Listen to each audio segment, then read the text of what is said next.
Hola, hola, bienvenidos a esta edición de Cuenta Regresiva. Qué placer tenerles a todos acá. Gracias que se conectaron. Hoy tenemos un programa bastante interesante porque de las muchas cosas que nosotros hablamos en Cuenta Regresiva, una de las cosas que hemos hablado durante los últimos meses, casi que durante el último año, ha sido cómo las universidades han tenido un enfoque bastante diferente, bastante turbio, tengo que decirlo, en este programa lo podemos decir, sobre eh, cómo se está educando, cómo se está dirigiendo a los estudiantes. Parece que las universidades están formando algo más que estudiantes profesionales, se está adoctrinando. Hemos visto marchas pro-palestinas o tachadas de pro-palestinas, pero de gente que apoya al grupo terrorista Hamas. Marchas que tienen que ver con presupuesto nacional, pero que en sus consignas llevan banderas LGBTQ, banderas de Palestina. Esto dice que tiene que ver una cosa con la otra, que tienen que ver, ¿por qué está ocurriendo tanto en esto?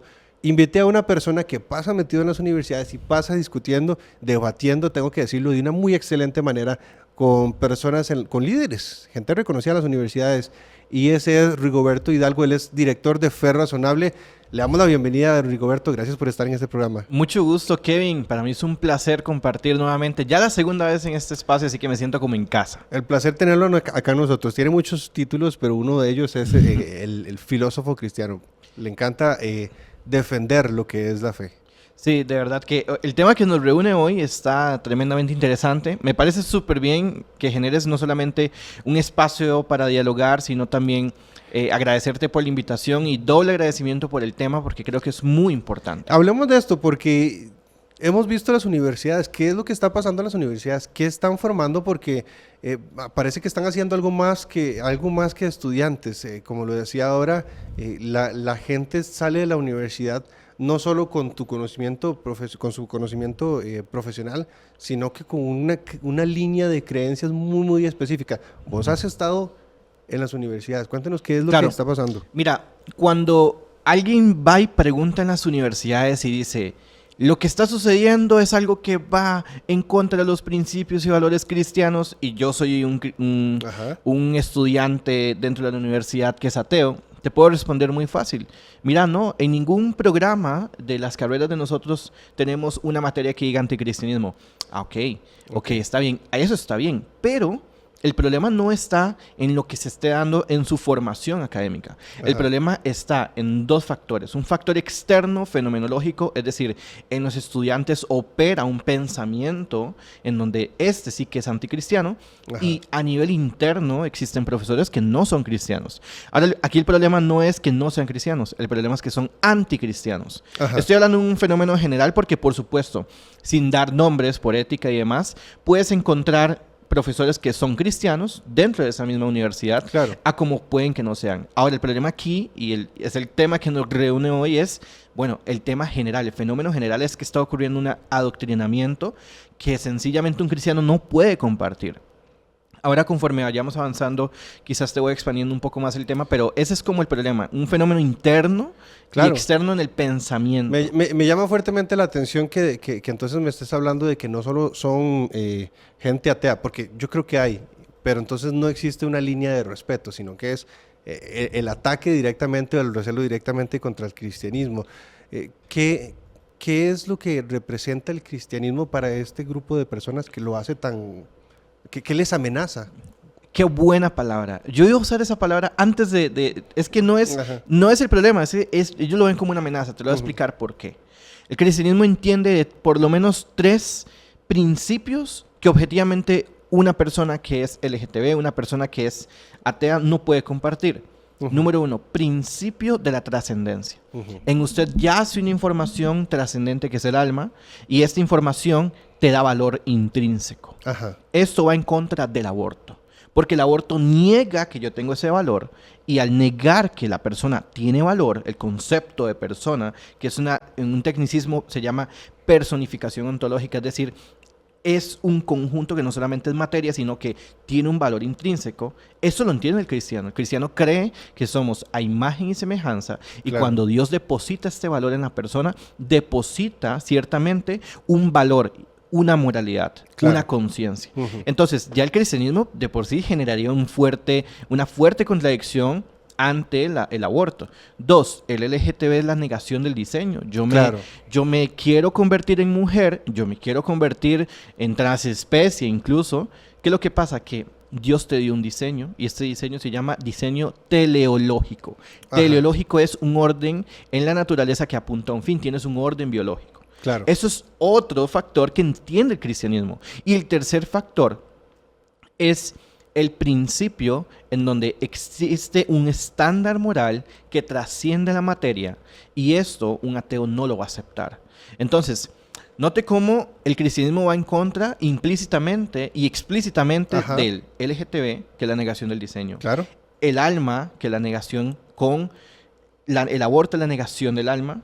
Y 3, el principio de la trascendencia, que existe lo trascendente. Entonces, claro, un cristiano, yo no puedo ser cristiano y ser de esta ideología. Entonces, un cristiano y el cristianismo como tal representa claramente una contradicción, una amenaza ante estos movimientos. Tanto así que no simplemente se conforman con simplemente respetarla, sino que la amenaza o la contradicción es tan fuerte que ellos dicen, no, tengo que luchar contra esto, dando sus argumentos a su manera. Claro. Pero eso es lo que lo logra. Me llama mucho la atención, tengo esa consulta, porque se me hace rara la idea de que un estudiante que se autoidentifica homosexual, transgénero o de esa comunidad decida por sí solo levantar todo un movimiento contra el cristianismo. Dentro de lo que ha observado usted en todas estas charlas, discusiones en las que ha estado, ¿quién es el actor más fuerte? ¿Quién es el que más se siente amenazado? ¿O quién es el que más quiere ir en contra del cristianismo?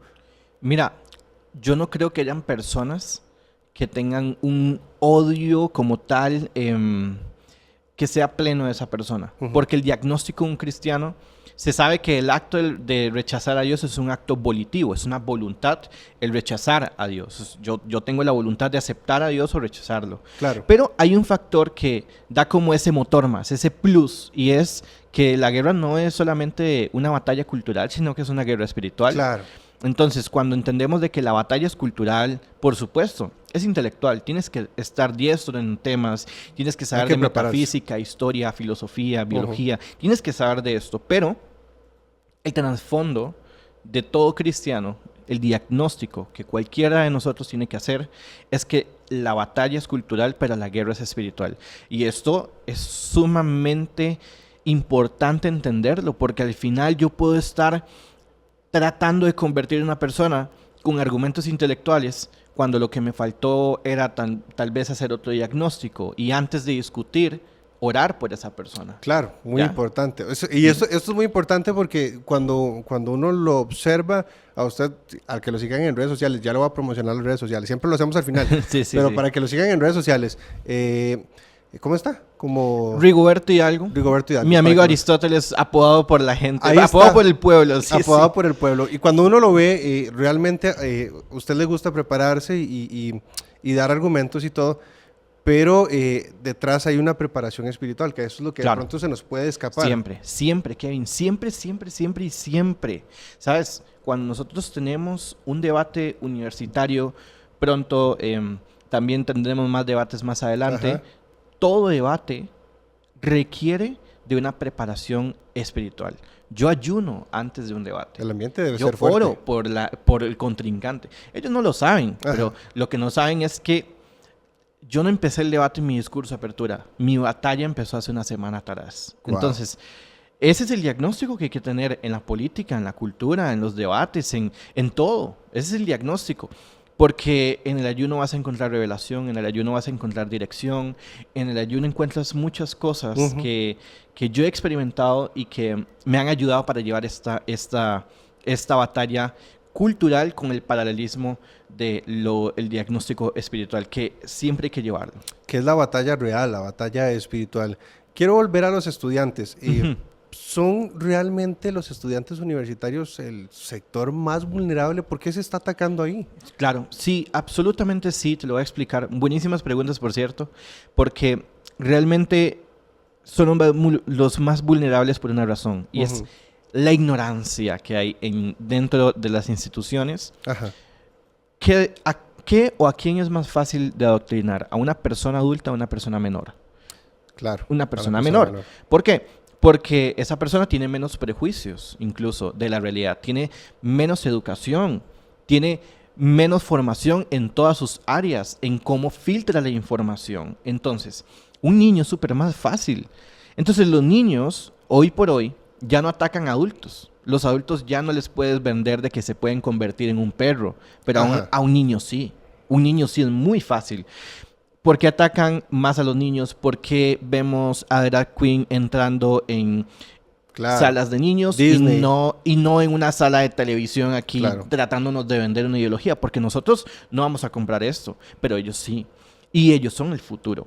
Entonces, claramente, los estudiantes siempre van a ser los más vulnerables. Entonces, si yo fuera el malvado de la película, yo estratégicamente me rendiría con los adultos, pero haría todo lo posible para filtrar las ideologías por medio de la educación, para que aquí, pronosticando unos 6 años, pues los que están en la escuela pasen a estar en colegio y estos sean el filtro y el fenómeno de todo un trabajo de muchos años. Desde su punto de análisis, usted logra ver dentro de los estudiantes, dentro de los grupos que marchan, dentro de las personas que defienden lo suyo, una convicción real a lo que están defendiendo. Me da la sensación, yo creo que yo lo puedo decir con libertad, pero creo que usted me ayudará a responder mejor porque usted está observando. Me da la sensación de que muchos se dejan llevar por grupo y no saben ni siquiera lo que está defendiendo. Hemos visto videos en redes sociales de gente de las feministas que se mandan a los debates. Me acuerdo mucho de Danan, usted lo conocerá, que es un argentino, y cuando sale a las calles y sale a discutir con las personas, realmente no están capacitadas o no existe una verdadera convicción de lo que se cree, que es lo que está pasando, se están yendo por masas. Si estuvieran capacitadas, cualquier persona en su sano juicio dejaría eso. Pero es que no. Wow. Entonces no están capacitadas. Claro. Creo que sí creen ellos tienen una convicción fuerte. Creo que cualquier persona en su sano juicio, si estuviera al menos bien, con una buena epistemología, con buenos conocimientos, creo que no aceptaría semejante incoherencia. Más claro no lo podrías decir palabras un poco más elevadas, pero mejor dejémoslo ahí. Sí. No, pero yo creo que lo dejó bastante claro. Yo creo yo creo que esto quedó claro. Sí. En todo esto siempre está un grupo de estudiantes cristianos que lo acompañan. Tengo 2 preguntas aquí. ¿Qué tantos son los cristianos que se logran identificar?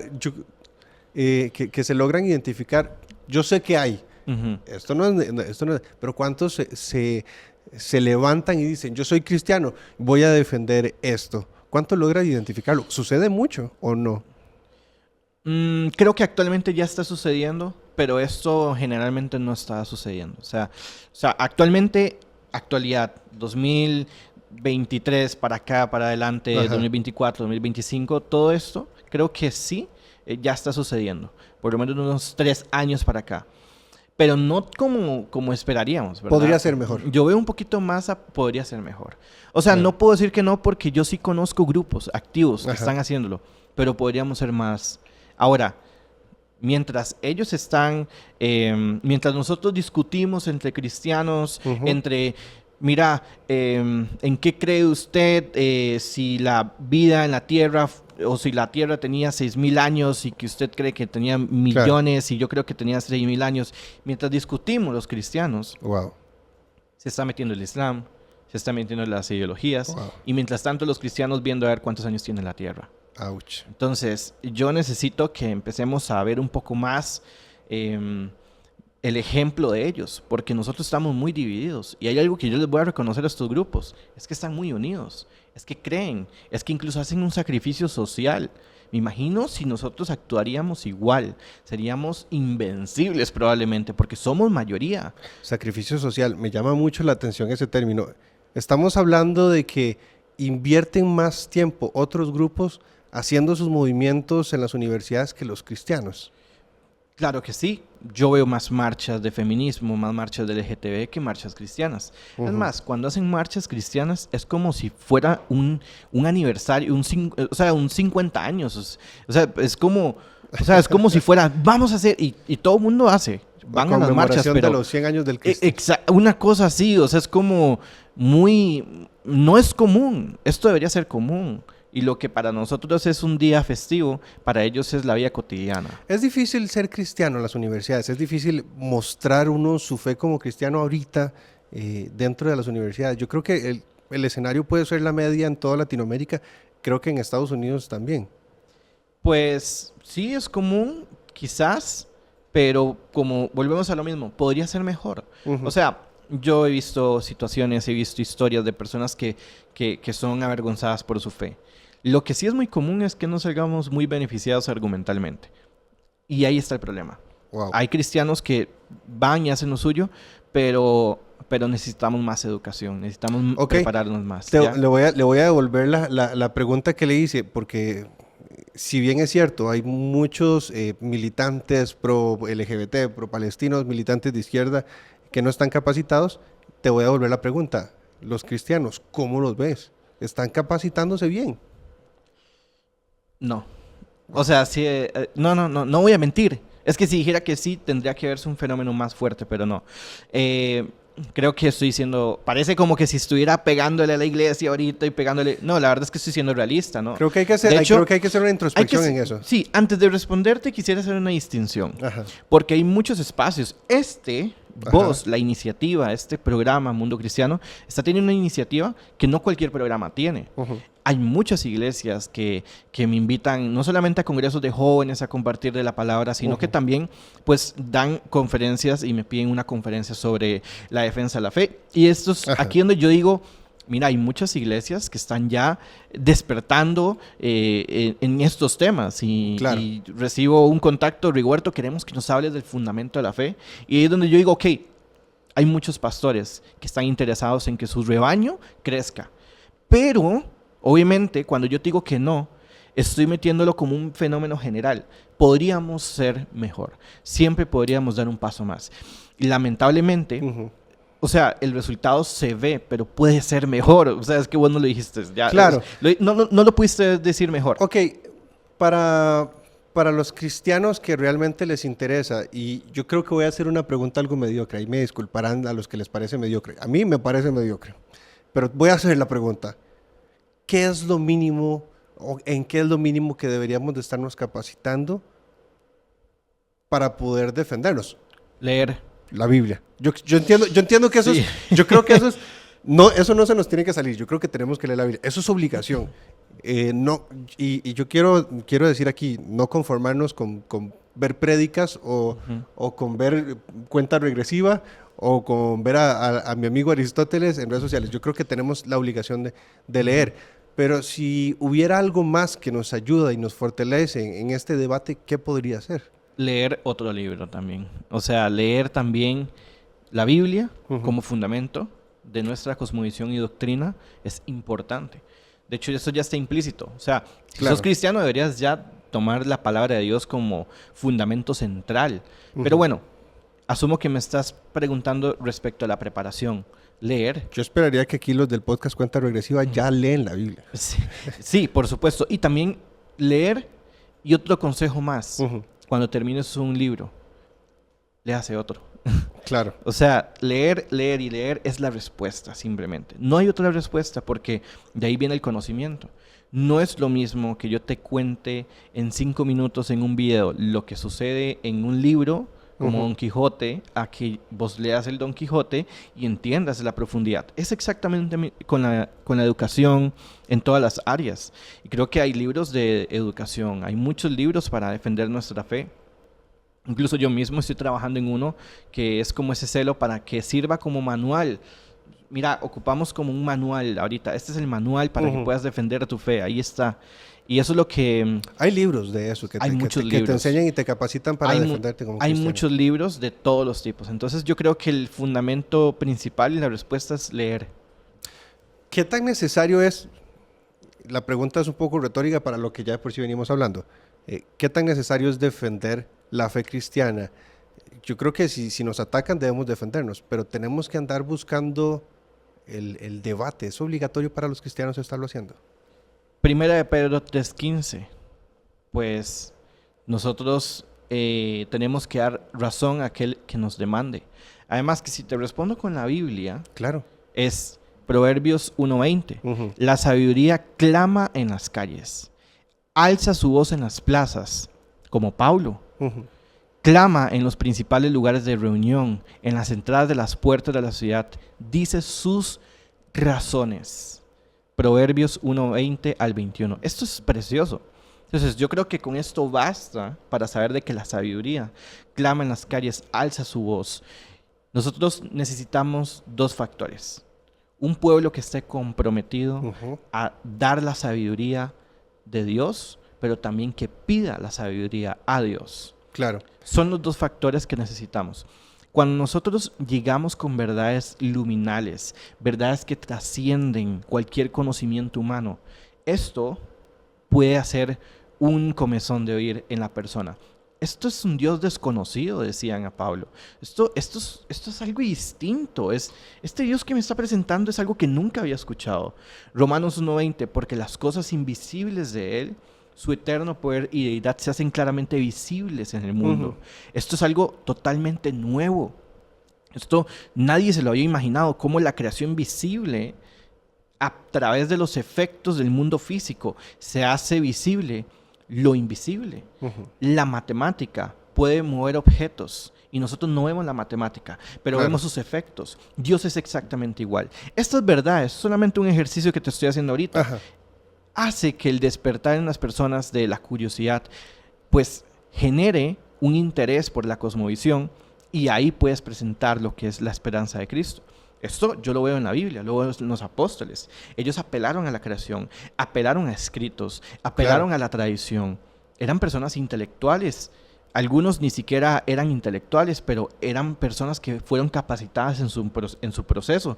Y lo vemos también en Pablo. Pablo cómo usaba la creación, cómo discutía con los epicureístas, con los estoicos. Entonces, claramente, el diseño que vemos en el tronco apostólico es de defender la verdad y presentar la verdad. Así que nosotros como cristianos debemos de andar en sendas antiguas. Es decir, nosotros para no aislarlos de la verdad tenemos que siempre ir a lo primordial, a los inicios. Como dicen, volver al inicio hace que nosotros recuperemos nuestras raíces. Y la raíz, yo veo que presenta el evangelio así. Entonces, hay que estar activos como cristianos defendiendo eso. Yo voy a adelantar, porque aquí tenía la pregunta, pero ya que estamos hablando de esto, hablemosle a las personas, porque habrán personas que realmente quieren defender y que le arde la idea, dicen, piensan lo mismo, dicen, no puedo quedarme callado, tengo que hablar de Cristo, creo que tenemos la comisión de hablar de Cristo. ¿Qué le diríamos a una persona que quiere hacerlo, pero que se ve abrumado, porque realmente los movimientos contrarios a la fe son grandes, y usted lo decía, no solo estamos hablando de que hay un ateísmo, también estamos hablando de un movimiento que está en contra del cristianismo, que no son lo mismo? ¿Qué le podríamos decir a una persona que realmente se compromete a hacerlo, pero que tiene muchas dudas, dice, uy, esto es demasiado grande para mí? Claro, te lo voy a responder nuevamente con la Biblia. Claro, me encanta. Porque es que realmente, si el cristianismo es verdad, las respuestas que estoy dando son válidas. Pero mira qué precioso lo que dice cuando Esteban le hizo frente a un concilio. Esteban fue el primer mártir del evangelio. Claro. Mira qué observación más preciosa hace Hechos 6, en el verso 10. Dice, ninguno de ellos podía hacerle frente a la sabiduría y el espíritu con que hablaba Esteban. Esteban era un joven. Claro. ¿Ok? No era... Entonces, ojo, vea qué precioso lo que dice. Ninguno de ellos podía hacerle frente a la sabiduría y al espíritu con que hablaba Esteban. Y era un concilio. ¿Y qué pasó con Esteban? Bueno, si usted lee 2 versos atrás, en el verso 8 dice, Esteban, un hombre lleno de gracia y el poder de Dios. Wow. Hacía señales, milagros asombrosos entre la gente. Y luego en el verso 10 dice, y ninguno de ellos podía hacerle frente. Es decir, que nosotros necesitamos un pueblo que no esté adormecido. ¿Y sabes cuál es la diferencia entre un joven que defiende la fe, que defiende la fe con un diagnóstico espiritual, a un joven que solamente se cree en lo intelectual? Que nosotros ocupamos el joven que esté despierto, y para estar despierto necesita aceite. Ocupamos una generación que busque el aceite fresco de Dios, porque una iglesia sin aceite es una iglesia adormecida. Y una iglesia adormecida es una iglesia que no va a hacer los correctos diagnósticos y no va a ser un joven que esté lleno del poder de Dios. Entonces, lo que nosotros debemos de saber, el diagnóstico es espiritual, y yo veo las caries y veo que hay una opresión que no solamente es natural, ¿qué es lo primero que yo tengo que buscar después ¿qué es lo primero que yo tengo que buscar después de Dios? El conocimiento. Pero antes de eso, Claro. es la intimidad. Entonces yo necesito un joven que no solamente esté comprometido con el conocimiento, sino a que pida sabiduría. Claro. Eso es un principio. Es casi que lo más importante. Identifiquemos, me encanta que esto comienza como algo de filosofía, pero termina en un tema espiritual porque yo creo que es que sí la, tiene la que base. ser, sí. Es la base. Identifiquemos entonces al enemigo espiritual. Ustedes están bastante inmersos en el tema de las universidades. ¿Cómo analizaría el movimiento espiritual que está ocurriendo dentro de los centros universitarios? ¿Qué es lo que se está moviendo a nivel espiritual? ¿Cómo lo valoras? Mira, voy a ser un poco respetuoso con la respuesta porque, pues, un experto en angelología y demonología te diría una respuesta muchísimo más brillante con respecto a un fenómeno interno, ¿ya? Pero, pues, obviamente lo que se mueve es una opresión en donde las personas son fuertemente influenciadas para un propósito. El enemigo, al igual que Dios, no va a atacar sin ningún propósito. ¿Cuál es el propósito?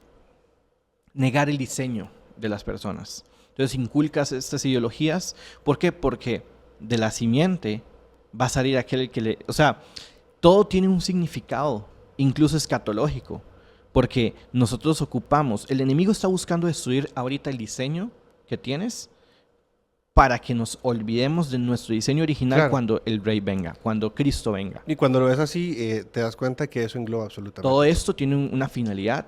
De hecho, la globalización, todo esto tiene un fenómeno que va a culminar en una globalización con un líder que va a ser una persona, no obviamente Jesús, sino un plagio totalmente. Entonces a las personas se les va a vender un problema y una solución. Claro. Y la solución la tienen ellos. Incluso el problema lo provocan. Entonces, todo esto tiene una finalidad escatológica, por supuesto. Tiene una finalidad en que vamos a hacer que las personas se olviden de que Cristo viene, de que el cristianismo es real, por supuesto. Claro. Ahora, desde un plano intelectual, ok, las ideologías y todo eso no tiene fundamento racional, no tiene ningún tipo de epistemología racional en donde alguien te dice que puede ser hombre y mujer, principio de no contradicción. Y el principio de no contradicción es algo que el cristiano entiende bien. Entonces, note cómo ya aquí volvemos y aterrizamos con lo intelectual. Ahora, claro, ¿qué es lo que está pasando? Que nosotros tenemos que...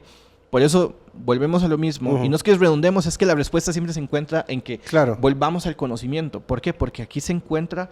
De nada me sirve que estés súper ungido por Dios y al final no sabes cómo discutir. Entonces, son dos áreas que hay que fortalecer. Que al final termina siendo, exacto, que al final termina siendo una batalla espiritual. Yo creo que fue bastante enriquecedora, ya se nos fue el tiempo, pero definitivamente es un tema espiritual que nosotros como cristianos debemos abarcarlo y que la universidad se convierte en un punto de batalla bastante interesante. Don Rigoberto Hidalgo, muchísimas gracias por acompañarnos. Kevin, muchas gracias, y Mundo Cristiano, gracias nuevamente. Para mí siempre es un placer y bueno, síganos ahí en las redes sociales, Mundo Cristiano y demás, porque están tirando contenido súper bueno.